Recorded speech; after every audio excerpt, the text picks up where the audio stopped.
We are back here at the Mackinac Center. We're in our library having a little bit of conversation today. So as of filming, this is the day after the election, but obviously a lot of stuff still up in the air. And so I'm having a conversation here with Mike Wrights, Executive Director of the Mackinac Center, David Gunther, Senior Strategist for State Affairs here at the Mackinac Center. So guys, let's talk about first, so what do we know, especially maybe a little bit nationally, but we really want to focus here in state? Well, if we're talking about Michigan in particular, the two main battlegrounds last night were Michigan House of Representatives and Michigan Supreme Court. Michigan House of Representatives was widely believed to be a really difficult challenge.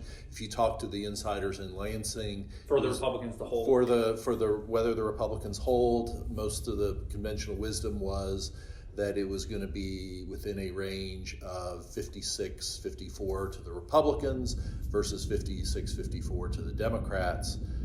There was a large amount of early fundraising by the Republicans that helped their candidates, and a late influx of union and Planned Parenthood and Emily's List money to try to have parity among the Democrats. The way the elections came out was the Republicans kept their current 58-52 majority, so there will be no change in the dynamic of the Michigan Legislature. Jason Wentworth from Clare will be the next Speaker of the House.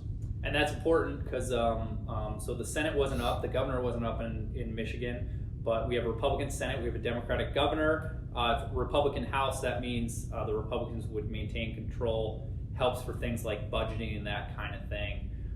So Mike, did you any thoughts on maybe a little bit on that Michigan Supreme Court case and any interesting trends or things you're seeing here or nationally? Yeah, so it looks like Chief Justice McCormick will retain her seat on the Supreme Court, and then there was an open seat because of Justice Markman retiring due to age.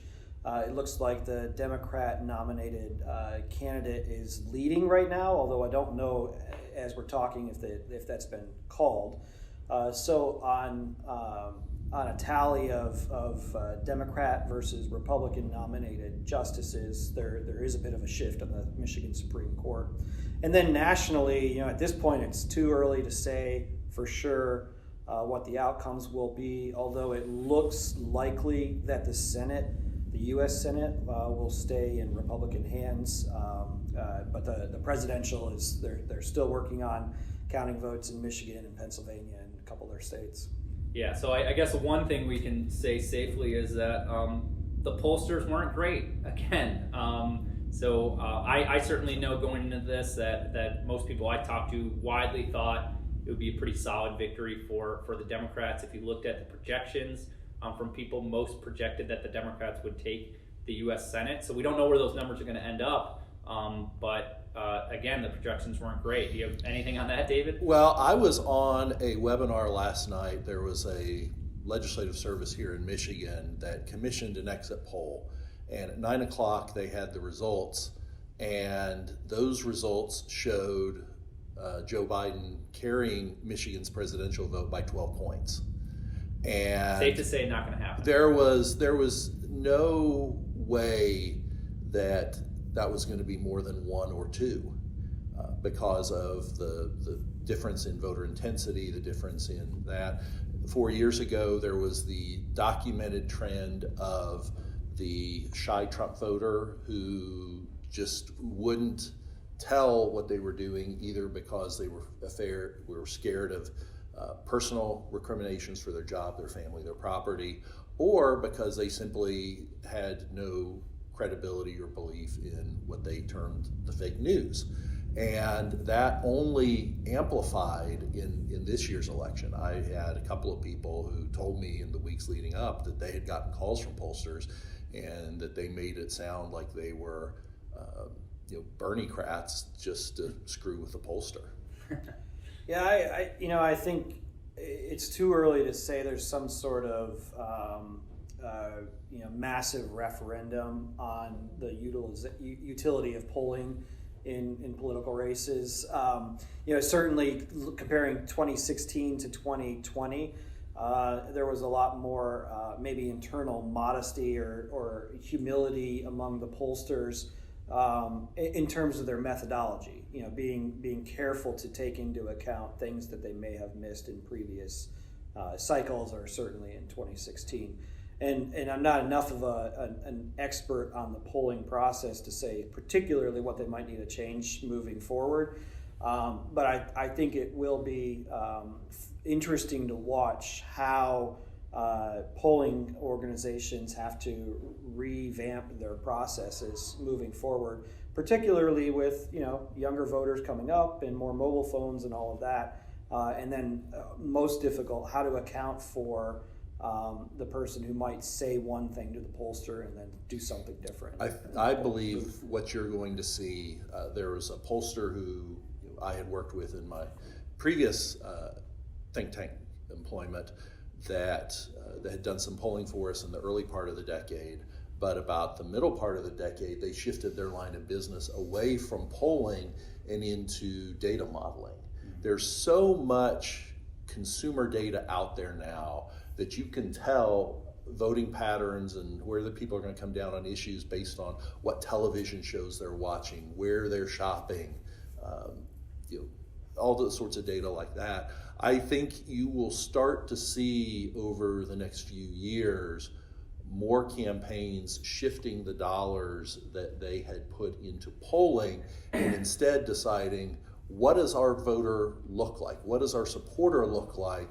And how do we, having that profile or those 3 or 4 profiles, identify and data mine the others who fit that profile as well, and then we will target our messaging and our personal outreach to bring those people in. Yeah. So and of course, a lot of this it's how people interpret the poll, and the way the media interpret the poll, at least here in Michigan, was we're fighting over a house. We likely going to be a Democratic house, but it could be close. It looks like Democrats took 2 right now. Looks like Democrats took 2 House seats and Republicans took 2 House seats. So it's kind of a wash, and there's still some that are too close to call. But getting back to that, so Republicans maintain the House. The Supreme Court, as Mike said, shifts from there. It's a nonpartisan election, but you basically have 4 right now that are nominated by the Republican Party, 3 by the Democrats. That will shift to 4 for the Democrats, 3 to the Republicans. So David, what's the dynamic? What does that mean for the dynamics in Michigan with the Republican House? And then Mike, you after that, what does a 4-3 court mean to the extent we can draw any conclusions from that? I think it means more of the same with the Michigan Legislature, that the governor has clearly chafed at the idea of having her plans being subject to revision or objection from the legislature. And so even before COVID, when she gave her State of the State speech last January, it was very much a go it alone sort of speech and a go alone agenda, and that she has employed that probably since the 1st of April in how she's approached the COVID response. You are going to look for her to stretch the limits of her executive authority and hope that the Michigan Supreme Court will backstop her on that, and that there will be more fights that you will see between the executive branch and the legislative branch. I would expect to see the legislature move pretty quickly to start issuing subpoenas for some of her cabinet officials and some of her key staff in the departments to appear before the legislature and answer for their handling of the COVID crisis. Yeah, and on the Supreme Court, this is always true with Supreme Court races, but especially so when you've got big races at the top of the ticket with the president and U.S. Senate. People just don't know very much about the candidates, especially those who might be coming into the court with no previous judicial record. They may, have a political record or a professional record in other offices, But we don't know very much about the jurisprudence of incoming justices, new justices to the Supreme Court. So in one sense, we're just going to have to wait and see, as cases get to them. I think it's worth acknowledging that there have been a couple of big decisions that have come from the Michigan Supreme Court this year in relation to the state's response to the coronavirus and how far does the governor get to go with her emergency powers. We brought the Mackinac Center brought one of those cases, and on one of the questions that we put in front of the court, it was a unanimous decision in response to the question. But the other question was a 4-3 decision from the court.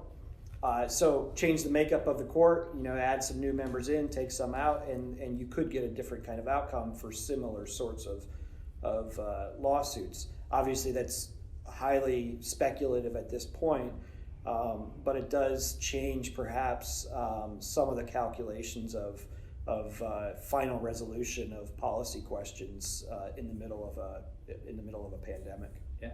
So it's funny because in some ways, we feel like everything's changing, but we got a lot of stuff staying the same. I mean, it was obviously the president could be different, but it'll be very narrow. So still a divided country. The Senate, it will be very narrow, but perhaps stays Republican, which is what we have now.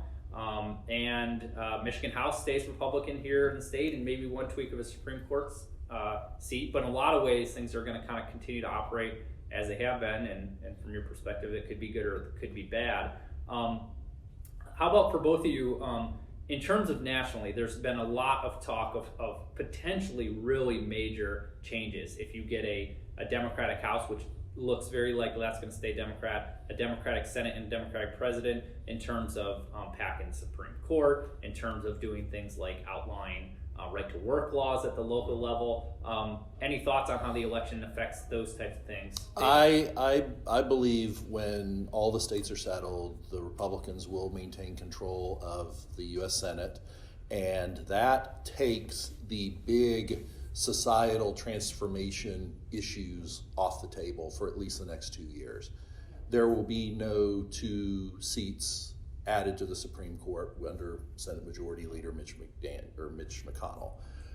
DC and Puerto Rico will not be added as states. There will be no wholesale repeal of the Trump tax cuts. There will be no Green New Deal. There will be no Medicaid or Medicare. I don't know which is which. Medicare for all.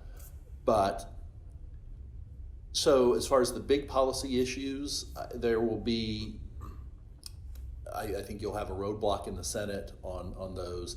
And I believe that there will be a tempering of some of the ideas that are coming out of the House, because they're going to lose a few members this time. And that was something that they had not expected. And that if Speaker Pelosi lets the squad and AOC's crew all run wild on their policy ideas, that's going to ultimately blow back on her. It's going to blow back on President Biden if he wins, and that's going to set a backlash in place against them in the next 2 years, where all of a sudden, as difficult as it is going to be to get those things done now, it's going to be not within the realm of possibility 2 years from now. Maybe this is an obvious observation, but something that the Republicans in the U.S. Senate have become accustomed to is the number of federal judges that have been confirmed over the last 4 years. Certainly, we all know about the 3 Supreme Court justices, but then down at the circuit level or the district level, lots and lots of Trump nominees that have been confirmed. So that pace probably slows down moving forward, I would imagine. Another thing that'll be interesting to look at, and I just haven't been able to assess all the races across the country. There was talk about maybe a Trump backlash at the state level, where you would see down ticket effect, where state legislatures swung heavily Democratic and statewide offices did the same thing. And it'll be interesting to evaluate whether or not that actually came through. Doesn't look like it's happening. Thus far, it doesn't look like it's happening. So that makes policy making at the state level all that more important for people who care about sensible government and limited government and a good working environment for small business owners. That doesn't look like it's going to shift as much as maybe it was anticipated. If I can just amplify on the points he made. First, regarding nominees, that's an important point to make, not just on the judicial nominees, but on the cabinet level nominees. There were a lot of people in the first couple of years of the Trump administration who he wanted to get in to oversee these new departments. And the Democrats in the Senate intentionally slow-walked every single one of them and required the entire 30 hours of debate for these people as they went through. That is not going to be forgotten, and especially with the majority remaining with Senator McConnell, that I would expect the Biden cabinet to be staffed very, very diligently and very slowly. On the point as far as whether it would be a Trump backlash election, really the only places where you saw that show up in the voting numbers was in Kalamazoo County and to some extent, but not as great as expected, in Oakland County. What was interesting is on the flip side of the coin was you saw areas that have been traditionally Democrat, blue collar, your so-called Reagan Democrat communities, Macomb and Bay counties and northern Michigan and Upper Peninsula just really consolidate the other way. It's going to be a very interesting time for the next few years because I believe when you look out nationally, you are seeing the long overdue realignment of the party coalitions where white professional class workers, especially secular ones, and suburban women move from Republican to Democrat, but that you see white working class and Hispanics and younger black men identify as part of the Republican coalition going forward. It will be fascinating to see how much those solidify and how large those respective blocks wind up being. The lesson from this always is that what makes up the parties is ever changing. Michigan in 2 years, and we're also going to have a redistricting commission, so our lines are going to be new, so we're going to have lots to talk about when that happens. For right now, we'll wait till the rest of the votes come in, certainly track those, but thanks for the conversation, guys. Thank you. Thanks.